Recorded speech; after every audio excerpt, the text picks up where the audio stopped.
Bonsoir à toutes et à tous. Le torchon brûle entre les commerces et l'exécutif communal d'Ayos dans la région du centre. Des boutiques ont été scellées. Des commerçants refusent de se plier à l'augmentation des prix du loyer, se plaignant des mauvaises conditions de vente. Le sous-préfet d'Ayos a tenu une réunion de crise. De nouvelles décisions seront prises au conseil municipal du 18 mai prochain. Les détails de l'île Piéjou et de Koumaï Kizito, envoyé spécial.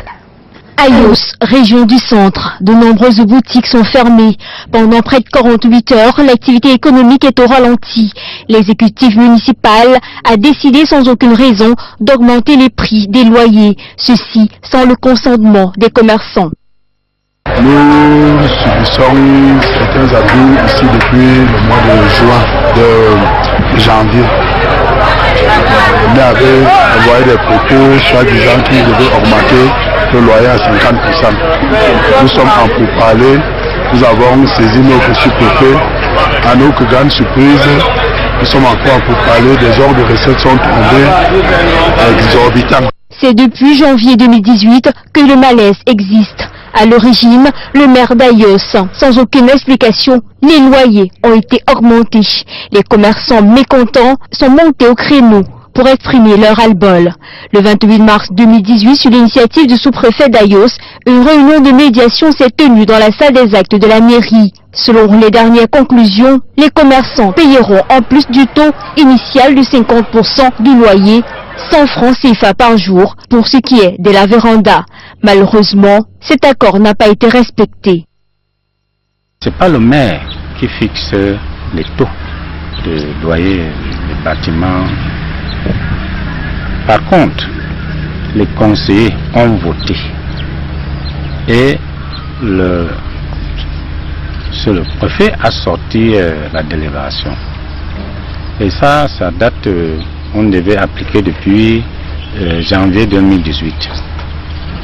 Alors, c'était presque augmenté à 100%. Les commerçants ont eu à revendiquer, chose normale. Et le maire, lui, n'étant qu'un exécutant, ne pouvait pas faire autre chose, il fallait seulement négocier. Informé de la nouvelle situation qui crée un handicap sur l'activité économique de la ville, Jean-Richard Tarsis Mbaga, sous-préfet d'Ayos, décide au terme d'une réunion de crise que les anciens tarifs de loyer devront être payés par les commerçants en attendant la tenue du conseil municipal le 18 mai prochain. Tout le marché scellé, on ne dit pas bien, on ne mange pas depuis 2 jours aujourd'hui, pas de population. Le marché ne passe pas, mais on augmente seulement les prix des loyers. Le torchon brûle désormais entre les commerçants et l'exécutif municipal d'Ayos. Malheureusement, ce sont les populations qui payent le prix fort.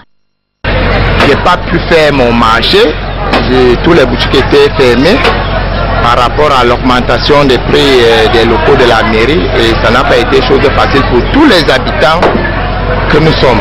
Faire le marché, manger, faire les achats, on n'a pas pu parce que tout était fermé et c'est pas... Ça ne va pas mon frère, nous souffrons ici à Ayos. On nous demande de payer les taxes plus chères. On devrait payer 500 francs chaque matin le ticket. Putain, on paye 100 francs chaque jour. Maintenant on paye ça à 500 francs. Les magasins on paye 30 000, 60 000.